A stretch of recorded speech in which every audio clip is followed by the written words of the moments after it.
जय सिया राम दोस्तों। तो भाई बहुत टाइम से मैंने वीडियो बना के नहीं अपलोड की थी। आज टाइम मिला है क्योंकि मैं अभी कुछ चीज़ों में फंसा हुआ था। तो अभी मेरे पास में कुछ अच्छे स्टॉक्स हैं जो कि डिस्काउंट पे मिल रहे हैं और जिनका टेक्निकल्स भी अच्छा लग रहा है। तो अभी हम वीडियो में आगे उन्हीं को ही डिस्कस करेंगे कि अपन उस पर कैसे ट्रेड प्लान कर सकते हैं, कैसे अपन उस पर स्विंग ट्रेड ले सकते हैं। ठीक है। सो मैं तुमको बताता हूँ। हाँ, बस 1 मिनट रुक जाओ। मैं यहाँ पे स्क्रीन रिकॉर्डिंग ऑन कर देता हूँ।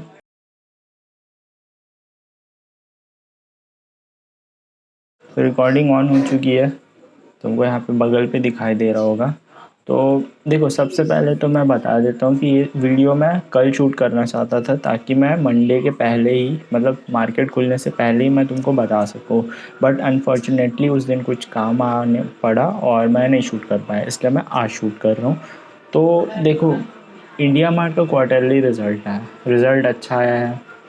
रिज़ल्ट में देखो, ये इंडिया मार्ट का क्वार्टरली रिज़ल्ट है। मैंने उसको समराइज़ करने के लिए अलग से यहाँ पे बना के डाल दिया ताकि पूरा एकदम वास्ट डेटा, बहुत बड़ा डेटा मत दिखाई दे, है ना। देखो, सेल्स पिछले क्वार्टर में 331 करोड़ थे, इस क्वार्टर में 348 करोड़ है। 5.14% का इंक्रीज़ है। एक्सपेंसेस भी थोड़े से बढ़े हैं, 1.35%। और OPM भी 33 से 35 हो गया, जो कि अच्छी बात है ना। अब देखो, टैक्स परसेंट तो उतना ही है, छोड़ो। नेट प्रॉफिट देखो, 114 करोड़ से 135 करोड़, 18.42% का इंक्रीज़ है। अर्निंग पर शेयर भी बढ़ गया है। शेयर होल्डिंग पैटर्न भी तुम देख लो, प्रोमोटर्स का तो कंसिस्टेंट है। FIS ने भाई जो है वो लास्ट क्वार्टर में कम किया है, उसके बाद भाई हर क्वार्टर क्वार्टर इंक्रीज़ हुआ है। DIS की होल्डिंग 2.37% इंक्रीज़ हुई, 1.21% इंक्रीज़ हुई, 0.29% इंक्रीज़ हुई। मतलब FIS ने खरीदा है, DIS ने खरीदा है। बेचा किसने है? पब्लिक ने। ठीक है। तो भाई पब्लिक ने बेचा है, FIS ने खरीदा है, DIS ने खरीदा है। इसको क्वार्टरली रिजल्ट भी अच्छा है। पर तुम देखो भाई, ये स्टॉक भाई आज क्या पिटा है, भाई क्या ही पिटा है। देखो, मैं तुमको यार दिखाता हूँ, है ना। ये था ये लास्ट, ठीक है। यहाँ से स्टॉक पिटते पिटते यहाँ तक बनाया इसका लो। 20% का डाउन आया है भाई आज। 20% डाउन हुआ स्टॉक और ये क्लोज यहाँ पे हुआ है। जब ये स्टॉक खुला भाई, खुलते ही ये 10% डाउन हुआ। उसके आधे घंटे बाद कोई मूवमेंट नहीं थी, उसके आधे घंटे बाद भाई 15% डाउन हो गया। मैं शॉक में यार, जब इसका क्वार्टरली रिजल्ट अच्छा है तो क्या है। उसके बाद मैंने डीपली एनालाइज किया कि बात क्या है। तो ऐसा है कि क्वार्टरली रिजल्ट तो अच्छा है, इसके प्रॉफिट्स बढ़ रहे हैं, सब अच्छा हो रहा है। पर जो सब्सक्राइबर्स हैं ना, वो कम हो गए हैं। मतलब ऐसे समझो कि इंडिया मार्ट में जितने लोग थे ना, वो लोग अब कम हो गए हैं। मतलब जैसे पहले अगर एग्जांपल 2000 लोग थे, तो अब सिर्फ 1800 या 1900 लोग ही हैं।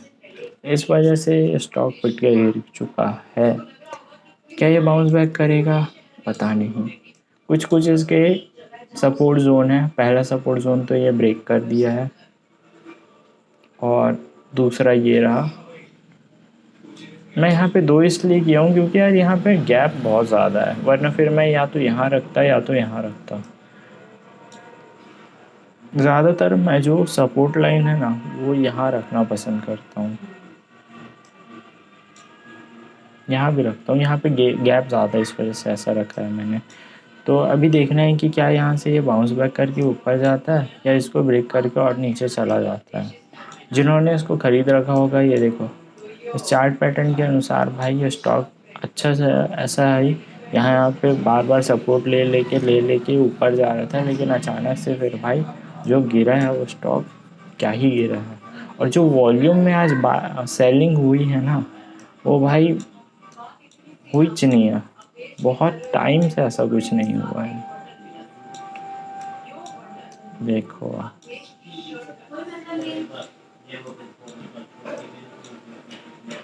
अब देखना है इसको टाइम के साथ कि क्या होता है। एक मिनट मैं रिकॉर्डिंग चेक कर लूँ, रिकॉर्डिंग बढ़िया, ठीक है। तो भाई सही है यार, अभी बस इसमें वेट एंड वॉच करना है। कंपनी अच्छी है, मैं पहले ही बता दे रहा हूँ, और अगर ये डिस्काउंट पे मिलता है तो लॉन्ग टर्म इन्वेस्टिंग के पॉइंट ऑफ व्यू से तो अच्छा ही है। अब बाकी कल मार्केट खुलता है तो अपने को देखना है कि क्या ये यहाँ से ऐसा बाउंस करता है या फिर यहाँ से नीचे जाता है, कहाँ इसका सपोर्ट होगा देखा जाएगा। तो मैं इसके बारे में उतना बात नहीं करने आया था, मैं बात करने आया था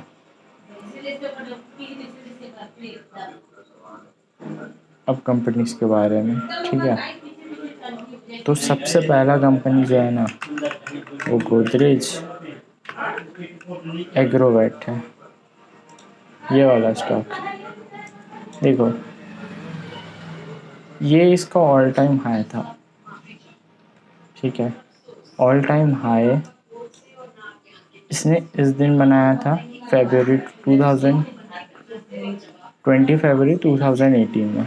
उसको इसने ब्रेक करने की यहाँ कोशिश की 2021 में 28 जुलाई को, और उसके बाद अभी इसने उस ब्रेकआउट को सक्सेसफुल किया 27 जून 2024 को। उसके बाद भाई ये स्टॉक अब गया है। अब जाने के बाद ये स्टॉक ने यहाँ से फिर से रीटेस्ट किया है, तो ये बहुत अच्छा माना जाता है। अब देखो ये जो यहाँ से जोन है ना जहाँ इसने हाई हाई बनाए हैं, यही रेजिस्टेंस मार्क करके यहाँ से बाय करो और यहाँ से सेल करो। स्टॉप लॉस इतना ही है 11.82% का अपने को इस पर वो मिल सकता है, रिटर्न मिल सकता है। 849 का टारगेट है, ऑल्दो भाई इतना ही टारगेट अचीव करके इसमें एग्ज़िट नहीं लेना है, मतलब स्टॉप लॉस ट्रेल करते हुए ऊपर ऊपर जाना है, क्योंकि इसका कोई वो नहीं है। तो कितना ऊपर जा सकता है, कोई कहाँ नहीं जा सकता है, बस एक यहाँ पे ही है 849 का टारगेट है। उससे ऊपर भी जा सकता है, वहाँ से वो वापस गिर भी सकता है, इसलिए ऐसी बात है। बहुत अच्छा स्टॉक है क्योंकि इसने भाई रीटेस्ट किया और ये बहुत अच्छा माना जाता है। अब बढ़ते हैं अपन दूसरे स्टॉक के बारे में जिसका नाम है रूपा।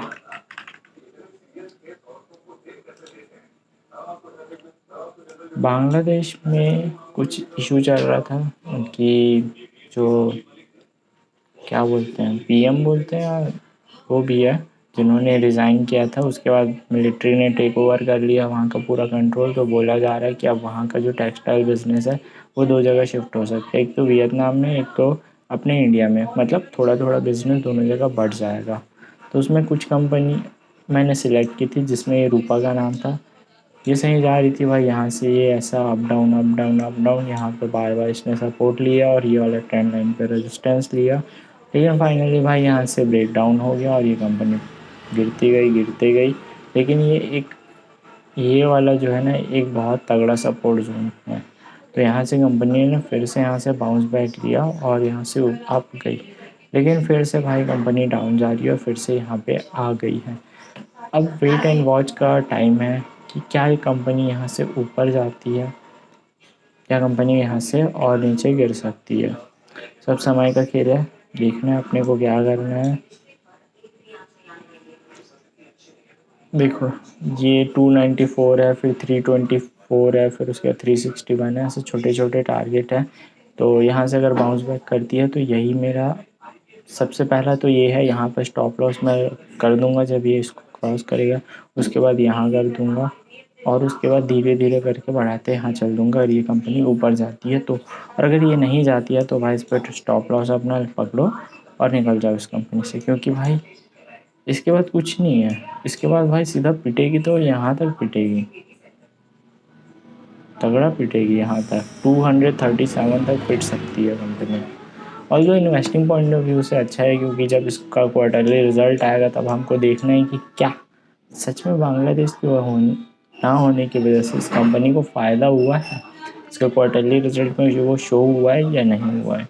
क्वार्टरली रिजल्ट चेक करना बहुत ज़्यादा इम्पॉर्टेंट है। वो इसलिए बोल रहा हूँ मैं क्योंकि कोटक महिंद्रा बैंक का ना क्वार्टरली रिजल्ट अच्छा आया था, इसका क्वार्टरली रिजल्ट अच्छा आया था, बट NIM बढ़ गया। NIM मतलब कि नॉन परफॉर्मिंग नहीं, NIM नहीं, शायद NPA और GNPA, नॉन परफॉर्मिंग एसेट जिसको बोलते हैं। तो समझ लो कि वो ऐसा होता है कि कंपनी ने जो लोन दिया उस लोन में से कितना परसेंट उनको वापस नहीं मिलने वाला। तो वो चीज़ थोड़ा सा बढ़ गया, कंपनी प्रॉफिट में थी, क्वार्टर रिजल्ट अच्छा था, प्रॉफिट था, बस NPA थोड़ा सा बढ़ गया, वो लोगों को पसंद नहीं आया और भाई स्टॉक गिर गया। यहाँ से देखो 4.37% डाउन आज क्या है ये स्टॉक। इस पर भी वही ट्रेंड लाइन्स ऐसे ही जा रहा था, यहाँ से बार बार सपोर्ट लिया था और यहाँ से फिर ब्रेक डाउन हो गया। इस पर भी देखना है कि क्या ये वहाँ से सस्टेन करता है या फिर और गिरता है।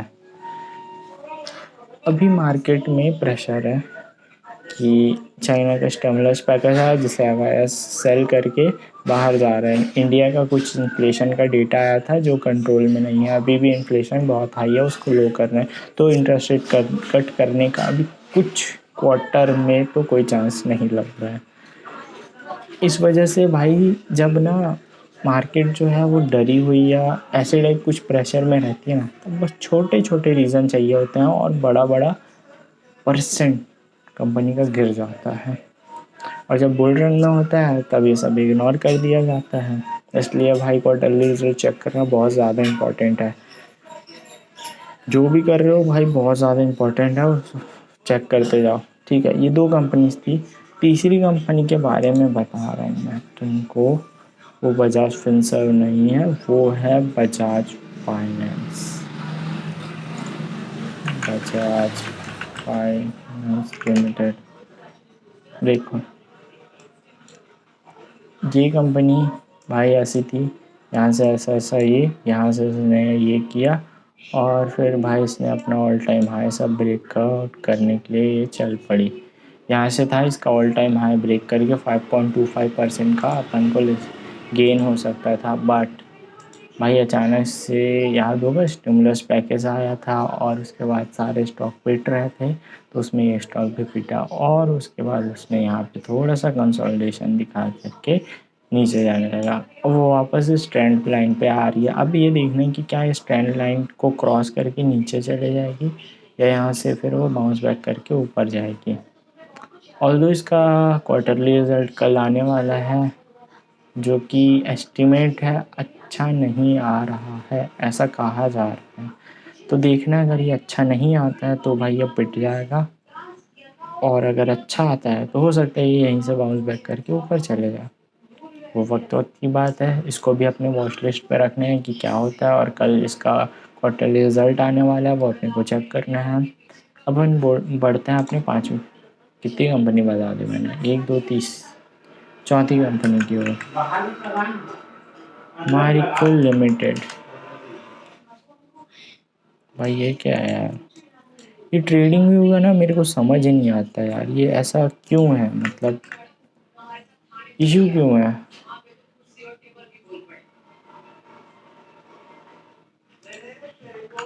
NRSU, ये देखो NSE सर्च किया, देखो आ गया। ये देखो भाई ये मस्त बढ़िया से ये स्टैंड लाइन पे ऐसे जा रही थी, बाउंस बैक कर नीचे, बाउंस बैक करके नीचे आ रही थी। बार बार इसने यहाँ पे 3 बार सपोर्ट लिया है और उसने इसको 1 2 3 4 बार इसने रेजिस्टेंस जोन बना के रखा है।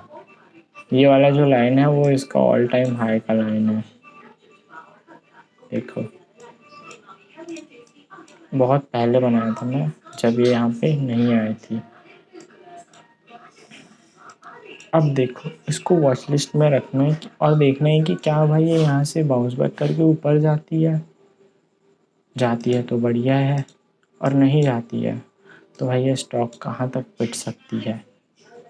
छोटे छोटे इसके जो क्या बोलते हैं लो थे, ये जैसे ये लो है, ये लो है, तो हम इस लो को अपना एक आइडिया बना सकते हैं, एक इसका सपोर्ट जोन बना सकते हैं कि ये यहाँ से वापस बाउंस बैक कर सकती है, नहीं कर सकती है। इसका भी शायद अभी क्वार्टरली रिजल्ट नहीं आया है, उसको भी चेक करना है। अगर वो अच्छा नहीं आता है तो पिट जाएगी भाई। क्वार्टरली रिजल्ट अभी के टाइम में चेक करना बहुत ज़्यादा इम्पोर्टेंट है। आगे बात नहीं करना मेरे को इसके बारे में, अपनी 5वीं कंपनी के ये बढ़ते हैं वो बस।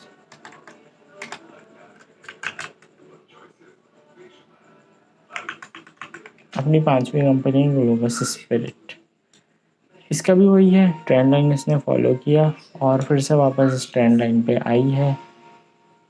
और इसमें मैंने एक आर्टिकल पढ़ा था जिसमें कहा जा रहा है कि जो हाफ ईयर होता है वो अच्छा नहीं होता है ऐसी लीकर बनाने वाले कंपनी के लिए, और जो अगला हाफ ईयर होता है वो अच्छा होता है इनके लिए।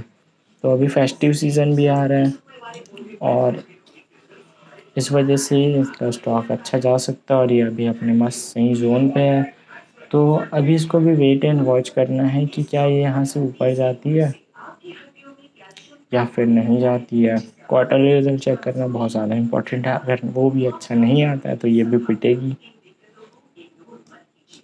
अब बढ़ते हैं अपनी 6वीं कंपनी की ओर, जो है श्री राम फाइनेंस लिमिटेड। देखो, इस पे मैंने एक ट्रेड ले लिया था और एग्ज़िट कर लिया था। उसके बाद भाई ये यहाँ से गई, ऐसे गई, वापस वापस यहाँ से, फिर ये, और अभी देखो ये यहाँ से अपना ये ट्रेंड लाइन छोड़ रही है, बट इसने यहाँ से अपना सपोर्ट लिया है और ये फिर ऊपर जा रही है। तो इसको भी अपने को देखना है कि क्या भाई ये यहाँ से ऊपर जाती है या इसको ब्रेक करके नीचे आ जाती है। क्योंकि ये जितनी भी नॉन बैंकिंग फाइनेंशियल सर्विस वाली कंपनी थी, सब एक्सपेक्टेशन सबकी वही थी कि आरबीआई इंटरेस्ट रेट कम करेगा, इनको कम रेट पे इंटरेस्ट मिलेगा या कम रेट पे आगे अपना क्या बोलते हैं इंटरेस्ट दे पाएंगे, इंटरेस्ट पे लोन दे पाएंगे और इनको फ़ायदा होगा क्योंकि लोन लेने वाले लोग ज़्यादा हो जाएंगे, कम इंटरेस्ट पे लोन मिलेगा तो। बट अभी आरबीआई का कोई प्लान नहीं है इंटरेस्ट रेट कम करने का, और इनका भी क्वार्टरली रिज़ल्ट हमको चेक करना है। क्वार्टरली रिज़ल्ट अच्छा नहीं आता है तो वो भी बुरी बात होगी और ये स्टॉक भी पिट सकता है।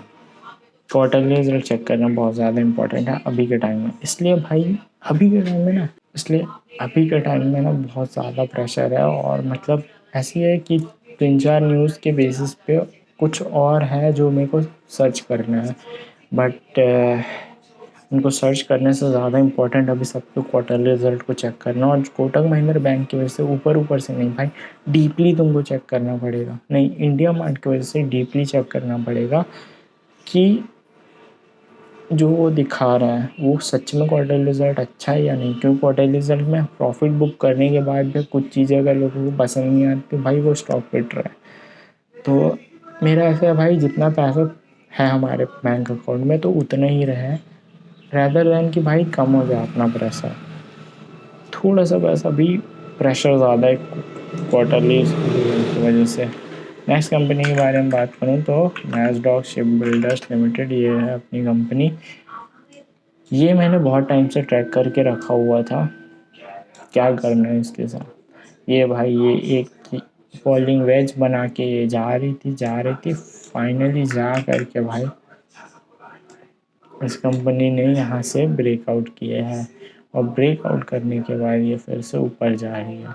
ये जो उन्होंने फिबोनाची ट्रेसमेंट बनाया है ये मेरे को वो पैटर्न की वजह से लगा, क्या नाम है उस पैटर्न का, बुलिश पिन एंड पैटर्न की वजह से। तो यहाँ से ब्रेकआउट हुआ और ये स्टॉक ऊपर जा रही है। और अभी डिफेंस सेक्टर के स्टॉक अच्छे चल रहे हैं।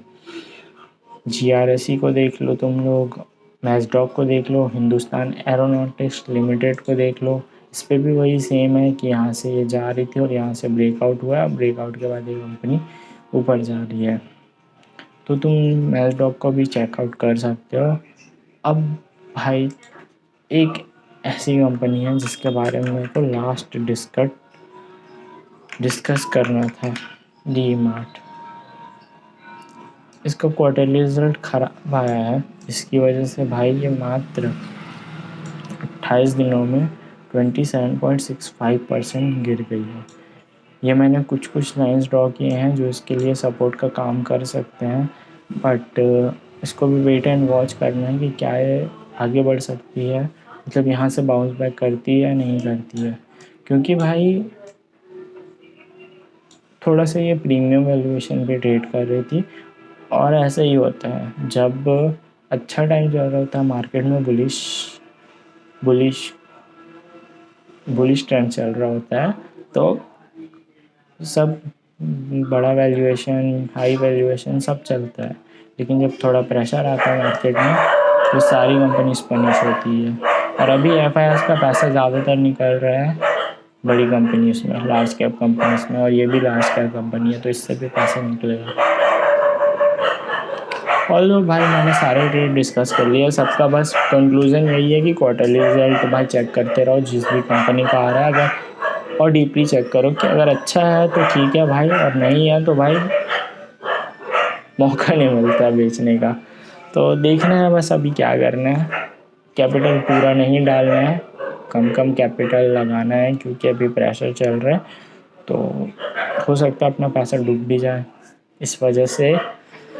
और पैनिक नहीं करना है, क्योंकि अभी का सिचुएशन ऐसा है कि सारी चीज़ें एनालिसिस सब कुछ सही हो जाएगी, लेकिन कल को कुछ और न्यूज़ आ जाती है, ईरान ने इराक के क्या बोलते हैं वो ऑयल रिजर्व्स जो सेंटर होता है उसको तबाह कर दिया है, तो उसकी वजह से भाई फिर मार्केट बहुत तगड़ा पिटेगा। तो कुछ नहीं कर सकते, अभी सिचुएशन थोड़ी सी बहुत ज़्यादा प्रेशर वाली चल रही है, शांत बैठना है और बस चेक करना है, पूरा पैसा नहीं डालना भाई, पूरा पैसा डालोगे तो बहुत रोने वाले हो सकता है तुम्हारा पैसा बनने के लिए बहुत ज़्यादा भी बन जाए, और हो सकता है तुम्हारा कैपिटल बचे ही ना, इसीलिए शांत रह के अभी देखने का काम है।